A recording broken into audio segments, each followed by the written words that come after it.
Amados irmãos, vamos dar continuidade ao estudo deste livro, A Glória do Ministério da Nova Aliança, do irmão Pedro Dong, e vamos entrar no capítulo 4. Mas antes disso, nós vemos que nos capítulos anteriores, que uma vez que Cristo veio, nós não estamos mais subordinados à tutela da lei. Nós somos enxertados na oliveira boa. Nós estamos no único ministério da Nova Aliança e nada pode barrar esse ministério. Prova disso foi o que aconteceu em Jerusalém, que por causa das dificuldades e da oposição das autoridades do povo, o evangelho não teve como avançar naquela cidade. Então o Senhor ele deslocou a linha ministerial de Jerusalém para Antioquia. E nessa cidade, em Antioquia, os irmãos pregavam o evangelho também para os gentios, culminando com a abertura de um centro de obra em Éfeso, durante a terceira viagem do apóstolo Paulo. Ao final dessa viagem, Paulo foi preso e na prisão romana, Deus usou o apóstolo para escrever, para dar continuidade ao seu ministério epistolar. E Paulo escreveu então sua epístola aos Efésios, Filipenses, Colossenses e também a Filemão. Esses livros são considerados o coração da Bíblia. E no ano 67, antes de ser martirizado, Paulo ainda escreveu 1 e 2 Timóteo, Tito e Hebreus. Então ele morreu no ano 67, né? E após o seu martírio, Deus proveu a ida de João para Éfeso, onde este desenvolveu o seu ministério ulterior de espírito e vida, dando continuidade ao trabalho de Paulo, conduzindo os irmãos a praticar as verdades reveladas. Com sua ajuda, a igreja em Éfeso restaurou o primeiro amor e tornou-se a igreja desejável. O ministério de Espírito e Vida, ele não findou com a morte de João. Pelo contrário, ele perdura até os dias de hoje. E é nesse ministério que nós estamos. E é esse ministério que trará o Senhor de volta.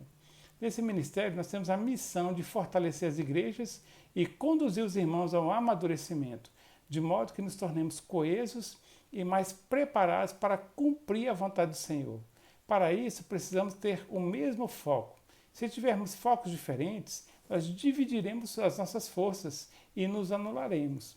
Para entender melhor essa questão, vejamos a diferença entre uma lâmpada comum e o laser. Ambos são feitos de luz. A lâmpada ilumina casas, ruas e pode até produzir calor. O laser, também composto de luz, só que os seus feixes eles possuem o mesmo foco, são de uma única cor e estão em fase.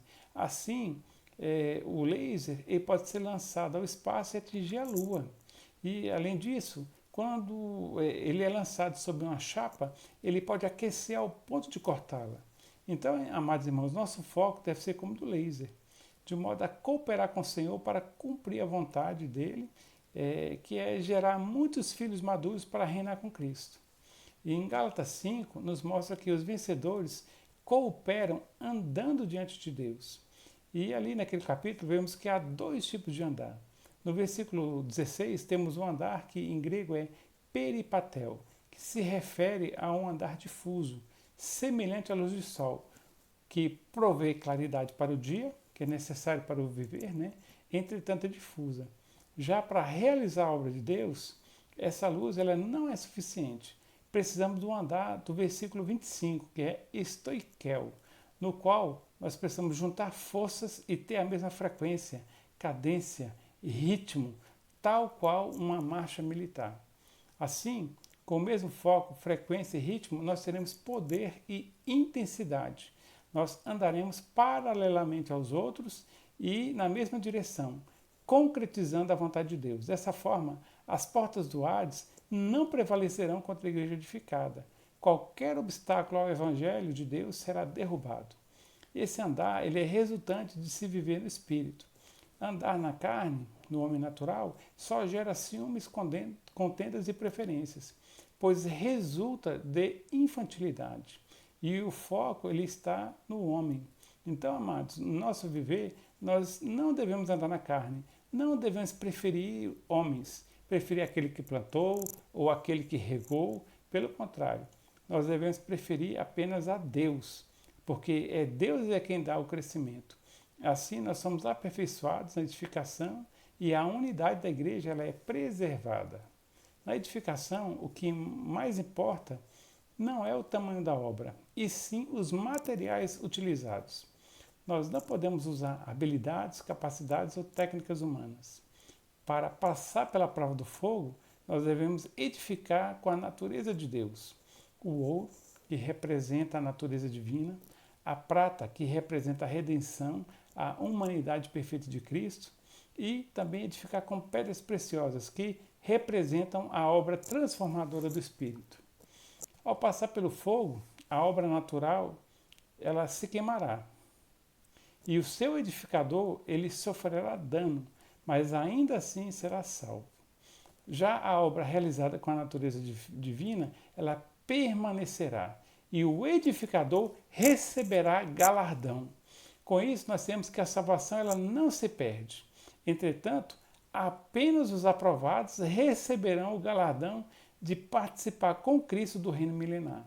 Então, amados, que sejamos esses servos fiéis que realizam adequadamente a obra de Deus, não manifestando preferências naturais, mas avançando em unidade, com cadência, foco e ritmo para edificar a igreja, rompendo os obstáculos que se opuserem ao Evangelho de Deus. Então, para nos ajudar nessa tarefa, Deus estabeleceu uma liderança espiritual, uma linha de autoridade na igreja. Deus ele designa servos como canais para transmitir sua palavra profética e para cuidar da igreja. Então nós precisamos reconhecer quem são essas pessoas, quem são esses apóstolos de Deus, aqueles que lutam e se afadigam pela obra de Deus, pelo Evangelho, e que não buscam seu próprio benefício, mas buscam unicamente o interesse de Deus, cumprir a vontade de Deus. Então o Senhor deseja que você também faça parte desse exército de obreiros que se arregimentam para fazer a vontade do Senhor. E veja, muitos são chamados, mas poucos se dispõem a entrar pela porta estreita e andar pelo caminho apertado para cumprir a vontade do Senhor como escolhidos de Deus. A estes, Deus concederá que entrem no reino vindouro no milênio. Então, irmãos, entrando pela porta estreita e andando pelo caminho apertado, vivendo no Espírito e tendo a realidade do viver da igreja, nós teremos azeite não apenas nas lâmpadas, como também o teremos nas vasilhas. Assim, quando o noivo vier, nós estaremos aptos para entrar pela porta e ir ao seu encontro e tomar lugar à mesa no reino de Deus. Aleluia! Diante disso, vemos que vale a pena perseverar em fazer a vontade do Senhor no ministério da Nova Aliança, pregando o Evangelho para produzir os vencedores e preparando essa terra, o deserto, para suster os filhos de Deus que ficarem na grande tribulação. Então, amados, não descansemos diante dessa grande responsabilidade, mas dependamos do Senhor, exercitando o Espírito, vivendo pela fé, assim nós agradaremos a Deus e Ele nos confiará o seu reino. Aleluia!